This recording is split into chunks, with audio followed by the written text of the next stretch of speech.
I can feel this cold grip tightening with each passing day. We can see the weaponization of fear and loathing, the decimation of international law. We are returning to a pre-1945 world. The great horrible shock of this decade has been that actually autocracy has been crowding out democracy in all types of ways that we haven't really fully digested.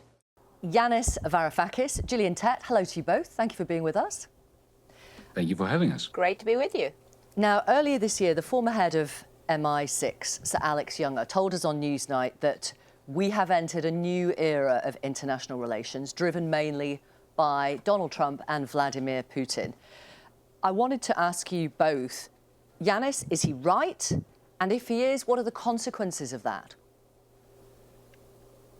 I tend to take the view that somebody like Trump, however significant he might be, and he's significant, is no more than a symptom of a creeping authoritarianism that has been in the ascendancy since at least the great financial collapse of 2008, our generation's 1929. And this authoritarianism, reflecting back on the years, and particularly in 2025, speaking personally, it is as if it's filling the air, leaving a metallic taste that clings on the back of the throat, the way that Trumpism is in cahoots with a rabid misogynist manosphere, not just in the United States, but in Europe and elsewhere. I can feel this cold grip tightening with each passing day. We can see the weaponization of fear and loathing, the decimation of international law. We are returning to a pre-1945 world in which, to quote Thucydides, the weak suffer what they must. And it seems to most young people that the future is not what it used to be. Right. Is Donald Trump not simply doing, I'll come to you in a moment, Gillian, but Yanis, is Donald Trump not simply doing what he promised to do in the run-up to the US presidential election, which he won pretty much overwhelmingly? No, absolutely. He's got a mandate to do what he's doing. This is a tragedy.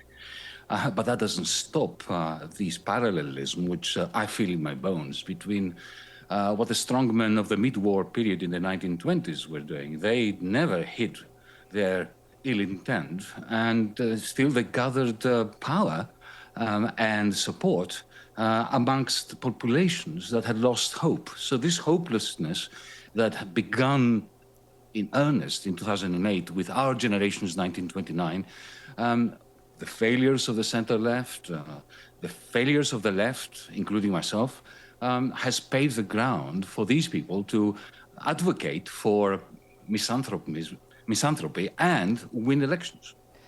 Gillian Tett, is Sir Alex Younger right? What do you think? I think he's absolutely right, and I would agree with Yanis in that the way I'd put it is we are indeed looking at a gigantic back to the future moment, back to the 1930s in many ways, and there are three defining elements of what... Sorry, when you say back to the 1930s in many ways, that is a big statement to make. What do you mean specifically? What I mean by that is really two particular things. Firstly, we're seeing the rise of what I call the three Ps: populism, protectionism, and extreme patriotism, otherwise known as nationalism, which is what we saw after 1929. And we're seeing all three of those elements appearing, not just in America right now, but also in parts of Europe. Secondly, though, and one of the biggest and most jarring shifts of this year, has been an explosion of what might be called geoeconomics and hegemonic power, dominant power politics. Albert Hirschman, an economist, wrote a brilliant book about it just after World War II, analysing that interwar period, when he talked about the incredible importance of hegemonic power politics. Big dominant countries using economic tools like trade policy, not so much just to promote their economies, but actually as a tool of political power games. And this bundling together of politics, economics, trade, military, cultural, tech issues, all into one gigantic transactional game where you're putting chips on the table to bargain with each other and threaten each other, that is a hallmark of what the Trump administration has brought into geopolitics this year. I suspect it will continue next year. And that was absolutely what we saw in the 1930s and which the post-World War II era tried to move away from. Yanis, haven't Donald Trump's interventions on foreign policy been successful? Well, not just successful, triumphant from his perspective. But allow me to cast a more broad gaze upon 2025 and do it in terms of what I consider to be three momentous events, global events, where Donald Trump was a key player, maybe the key player. The first upset or, momentous event is Russia's victory in Ukraine, not so much against the Ukrainians, but against Europe's leaders. Because for almost 4 years now, the European Union and NATO have been engaging in a perilous double game. They committed rhetorically to a Ukrainian victory, which were materially unwilling to bankroll. And now we have a decisive Russian victory, which of course was mitigated, was propagated to a large extent by Donald Trump. The second momentous event... I'm going to pause you if I may. I mean, we have not got a peace agreement, a peace proposal. You're describing Russia as having been triumphant in Ukraine, though. It has been triumphant over the Europeans. The Europeans have no strategy for war. They are not prepared to bankroll a war that they prefer to this kind of peace that Putin and Trump are engineering, and they have no plan for peace either. So that is a decisive victory by Putin, and with Trump helps, over the European leadership, the European Union and NATO. This is my assessment. But there are two other dimensions or upsets that supplement this, and Donald Trump is central to that. The second one is that I think, maybe you will find this also controversial, China has won the trade war against the United States. First by weaponizing its dominance over rare earths, and then defeating the chip embargo through the mobilization of its technological machinery. And the third upset, which completes this trifecta in which Donald Trump is central, is Donald Trump's victory against the Europeans when it comes to the tariff war. Remember the scene where Ursula von der Leyen, the president of the European Commission, is being humiliated in Donald Trump's golf course in Scotland, effectively committing herself to things that she can't deliver, like 700 billion of investments from Europe to the United States, and a complete collapse of the European position on tariffs. If you take these three victories by Putin, Trump, and President Xi of China, then I think you begin to see my point of view that 2025 is going to stay in history as a very pivotal year, where the old global order has been well and truly torn asunder. Yeah. I want to come back to tariffs a little later, if I may. Yeah. Gillian, your assessment, though, of Donald Trump's foreign policy across 2025. Well, Donald Trump I would echo what Yanis has said to some degree.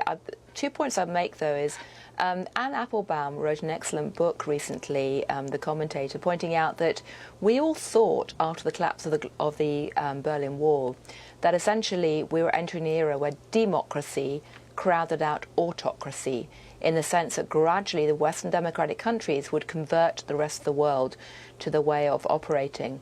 And in fact, the great horrible shock of this decade has been that actually autocracy has been crowding out democracy in all types of ways that we haven't really fully digested.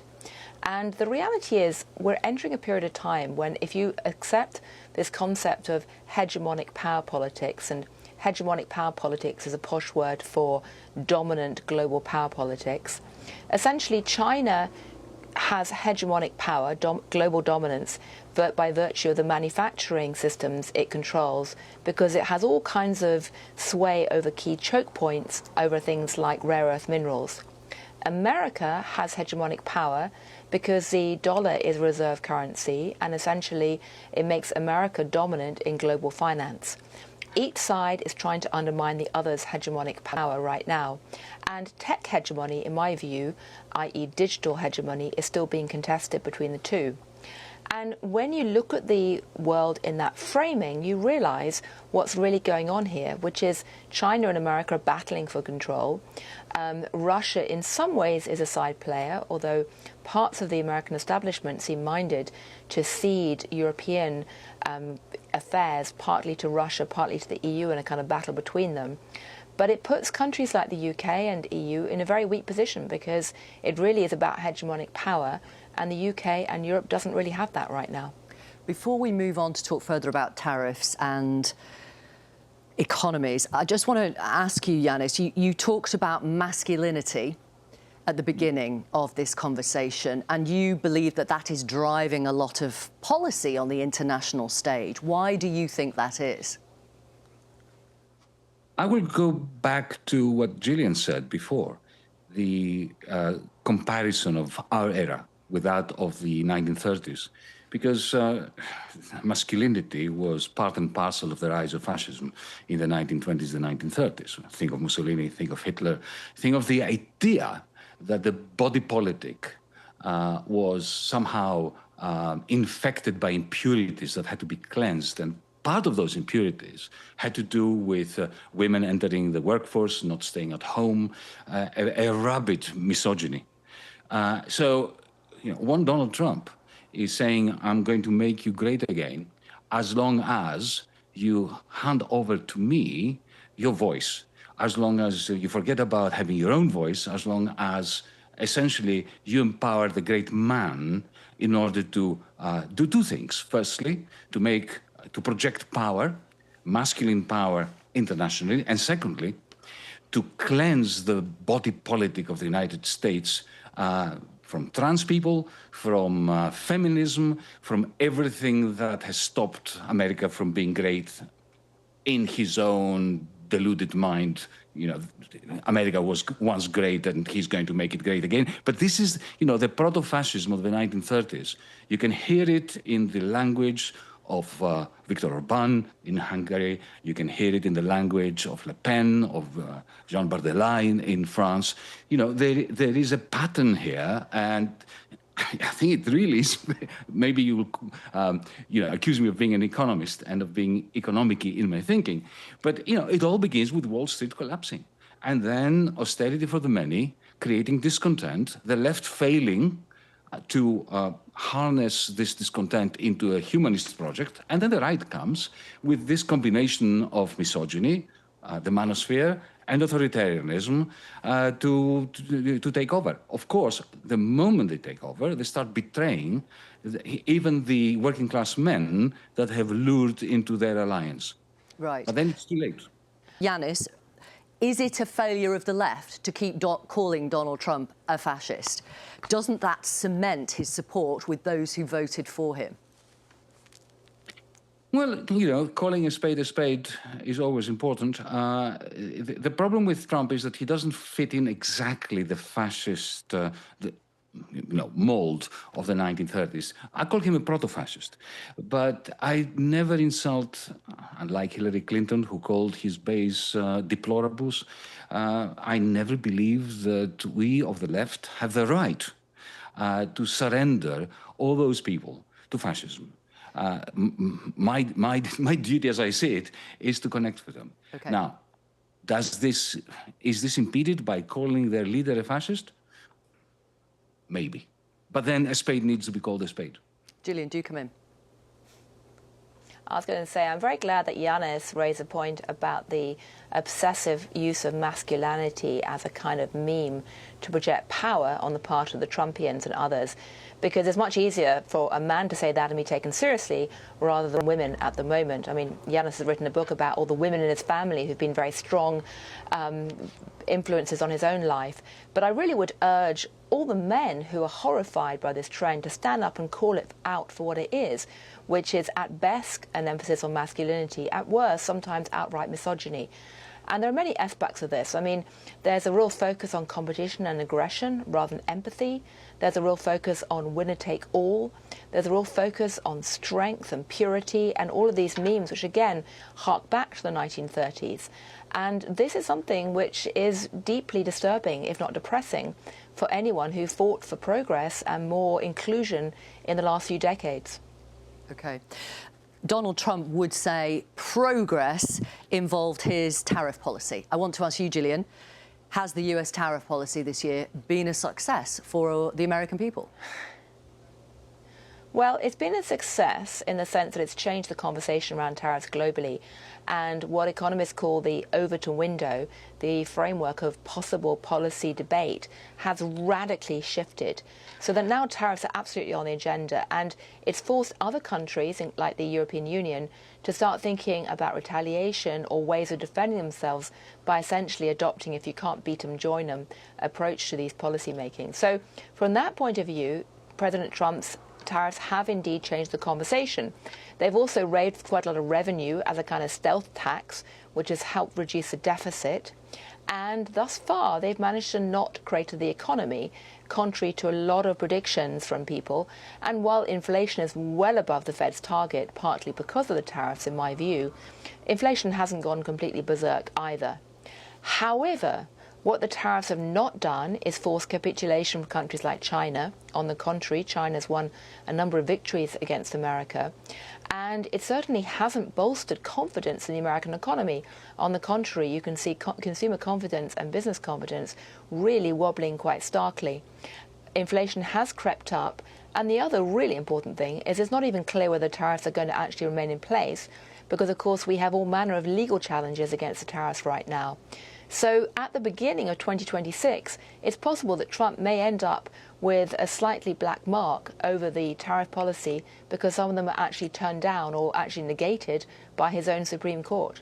We've seen potentially Zoran Mandani, his election in New York, a hugely popular figure on the left, concentrate on the cost of living, on rent controls, bus fares and so on. Is this what the Democratic Party should now be channeling? The short answer is absolutely yes. The Mamdani victory shows how that appeals to voters. And frankly, the fact that President Trump essentially had this massive détente with Mamdani, having earlier criticized him in the White House, shows that he himself doesn't just like a winner, he always does, President Trump, but he also recognizes that the cost of living issue resonates with voters and he wants to get on the right side of that. But to my mind, the more interesting question for 2026 is this. We have seen during the last year growing cracks emerging between the nationalist populist part of the MAGA base, people like Marjorie Taylor Greene and Steve Bannon and others, and what might be called the broligarchs, the tech oligarchs, the elites that Trump has surrounded himself with. And many of his policies thus far, as indeed Yanis says, have very much favoured the broligarchs. The people around him are powerful, rich, and often linked to the AI and tech sector. But you can see growing frustration and anger on the part of the nationalist populists who propelled him into power via MAGA, in comments like from Steve Bannon attacking some of the tech oligarchs, attacking some of the policies like the H-1B visas, which let skilled immigrants in. You can see growing frustration from people like Marjorie Taylor Greene against what Trump is doing. So to my mind, the interesting fissure in 2026 is not just the Democrats-Republican one and whether the Democrats can find a good leader to actually challenge the Trumpians. It's really about whether the Trump alliance can hold together as smoothly as it has in 2025 or not. And cost of living is absolutely central to that, because the people it's hitting are the national populists, not the broligarchs. Yanis, can I ask you for your assessment of Zoran Mamdani? Thus far, obviously it's early days. Well, full disclosure, I have supported him years before you knew who he was. So, you know, I'm a totally biased commentator here. I think he did brilliantly. The difficulty now is to implement the 3 or 4 policies. This was what was very smart about his campaign. He just concentrated on 3 or 4 things, which, you know, have a capacity of being measurable outcomes. The problem that the Democrats have, similar to the problems that the Republicans have, as Gillian put it. I mean, the Republicans are divided. The MAGA base is split, exactly as Gillian said, between 2 different constituencies that are very much at odds with one another. There's almost a class war between the MAGA base that supports Steve Bannon and the populists and the tech lords. But similarly, the Democratic Party. Judging by what the Democratic Party establishment did in 2016, it's clear that they would much rather see Donald Trump win the election than let somebody like Bernie Sanders in. And similarly, I very much fear that they would still budge at the idea of supporting somebody like Mamdani to go head-to-head with Trump. I think that somebody like Mamdani could give the Democrats the oomph that they need to get out of the mire in which they found themselves last year. But I very much doubt it that the Democratic Party wants it. Okay, so there's... Or rather, another way of putting it would be to say that there are basically 4 parties now in America trying to jostle to be fitting themselves into a 2-party system. And unsurprisingly, that is not an easy political mix. It's actually quite explosive. Is there anything, Yanis, the left in Europe, and I'm including the UK in that, of course, could learn from the new left rising up in the United States? There are always lessons to learn from all over the world. But in particular, I'll just pick one. The importance of having a very clear campaigning manifesto for what we would do tomorrow morning if we had our hands on the levers of power. And then link this with what we would do in 12 months, in 48 months, in 5 years, in 10 years. This is what the left lacks. We are very good at great speeches about human rights and about, fighting exploitation and emancipation and so on. Not fighting emancipation, but emancipating people. Yep. We're not very good at being very specific and laser-focused on the 3 things, like Mamdani succeeded in doing, that we would do tomorrow morning as a precursor to a societal change. Okay, that is interesting. And how do you think, Gillian, the UK politicians in particular should respond to the success of those on the right? And I'm thinking about, obviously, Reform UK. Well, I would echo what Yanis says about European politicians and say that for the left right now, there's 2 or 3 key principles they need to learn. Firstly, they need to recognise we are in a populist age, and they may not want to pander to populism entirely, because the problem with populism is you can't talk about trade-offs, but they need to think about populist communication and how they actually break through, as Mamdani has done so well. Secondly, they need to remember the KISS mantra, keep it simple, stupid. And that has been, in many ways, one of the biggest problems with what Rachel Reeves has done in terms of the economic policy making, because it's so complex, people can't really work out whether they're winning or losing or what the kind of overarching framework is. For those watching around the world on this, by the way, just to say, Rachel Reeves is the UK Chancellor, so the UK's Finance Minister. Absolutely. So I'll give you one example. I personally think that if Rachel Reeves, as the incoming finance minister, chancellor, when she got into power last year, had said up front, we're going to have to break our manifesto pledge and actually put 1 or 2 pence on income tax rates. But that's our simple framework for trying to deal with the deficit and the fiscal hole. That would have been a lot more palatable to people than trying to do death by 1,000 cuts and lots of little complicated measures all over the place, which alienated lots of different interest groups, pitted them against each other, and created a sense of confusion about what was really happening or not happening, and really did undermine people's desire for clarity and a sense of excitement and growth. And that leads me on to my third point, is that the left has to start talking about growth and opportunity and entrepreneurship and businesses being good, not just bad in their eyes, and actually do things to raise animal spirits, to quote John Maynard Keynes, the economist, who talked about this need for actually having something that lifts public mood and optimism and confidence in the future. Because without that, it's very hard to grow.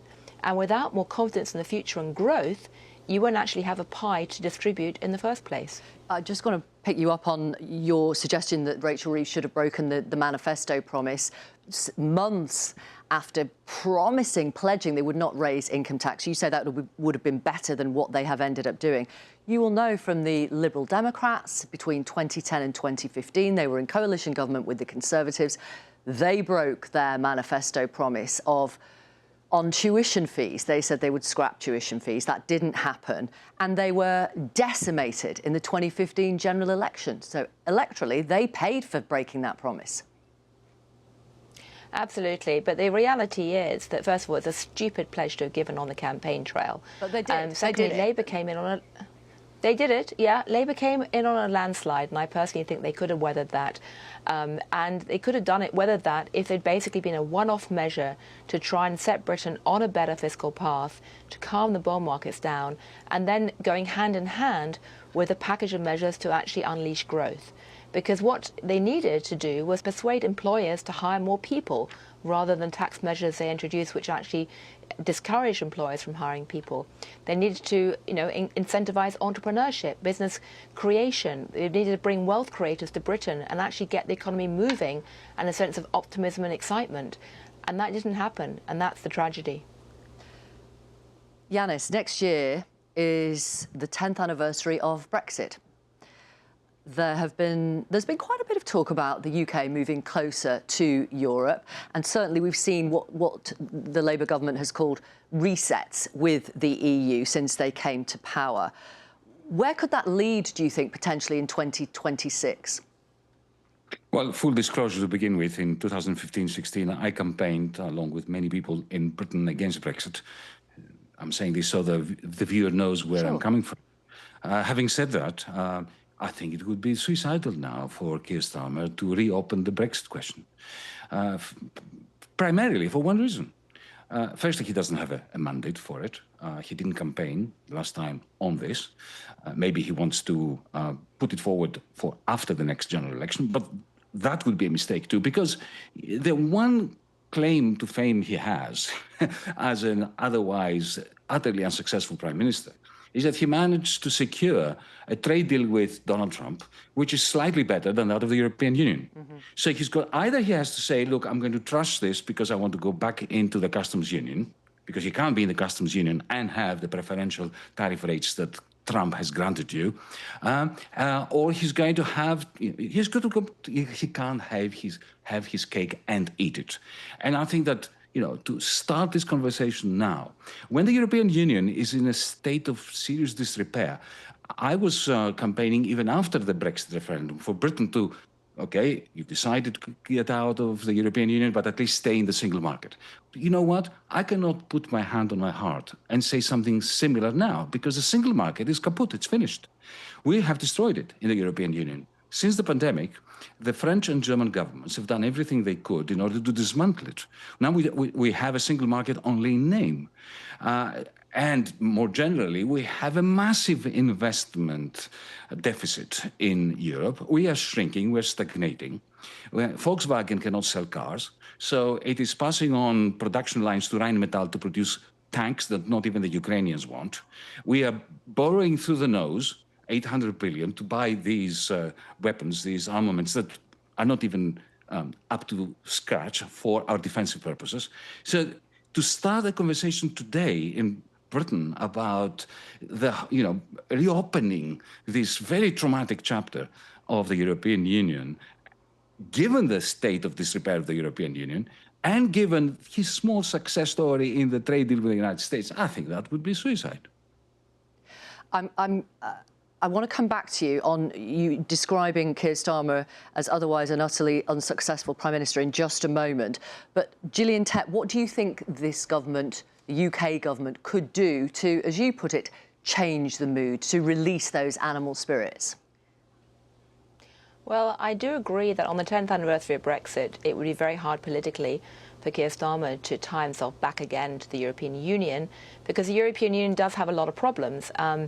I'm of the camp that says the way to fix the problems in the European Union is to adopt what I call a drones plus Draghi strategy, which is to essentially implement all of the measures that Mario Draghi, the former head of the European Central Bank, suggested last year to make the European Union more competitive and more of a single market, but also to recognise they need to get serious about preparing for military defence and to use that as a way to stimulate the economy as well and focus on new technologies like drones.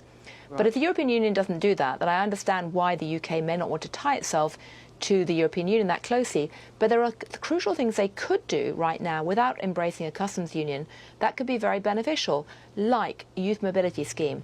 As someone who sits in Cambridge University, I can't stress strongly enough what an uplifting act that would be to actually make it easier for British students to go to Europe, to work there, to study there, and vice versa. They could focus on scientific partnerships, make it much easier for researchers and academics to go back and forth. That's critical if we're going to build our know-how economy in the UK and elsewhere. We need to have much closer union around military issues and actually trying to work together with the rest of the European Union to get cutting-edge military equipment together. So there's all kinds of things they could do right now to actually create closer ties without embracing the customs union. And I think that, again, would be a very positive act to create more optimism. Yanis, you were pretty scathing about Keir Starmer as the UK Prime Minister. I suppose if he were here, he would point to raising the minimum wage, point to introducing free breakfast clubs for all primary school age children, so they're never hungry when they go into the classroom.